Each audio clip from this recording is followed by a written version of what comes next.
Александра Малыгина обыкновенный кусок металла. Это в глазах обывателя. Сам Александр и другие участники конкурса называют его заготовкой под втулку. Электродвигатели станков будут гудеть ровно 40 минут.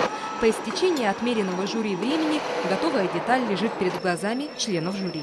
Нам чертежи дали заранее на заводе, на своем прорабатывали.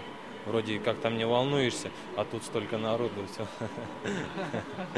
Волнение, конечно, да, волнение. У конкурса есть и второй этап – теоретический. Рабочим предлагается письменный тест. По условиям конкурса выигрывает тот, кто быстрее и кто более важно, качественнее всех сделает предложенное организаторами конкурса задание. И вот победители. На третьем месте рабочий ЛГРЗ Александр Малыгин. Второе – за Дмитрием Феклопаровым. И, наконец, безусловный лидер «Мастер года 2011» в номинации «Лучший токарь» Александр Дьяченко. Оба работают в приборостроительном объединении. Самая главная цель этого конкурса – именно популяризация рабочих профессий. Администрация города будет достаточно хорошие призы.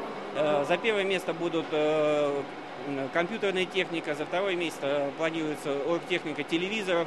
Церемония награждения мастеров года во всех 5 номинациях состоится 8 июля.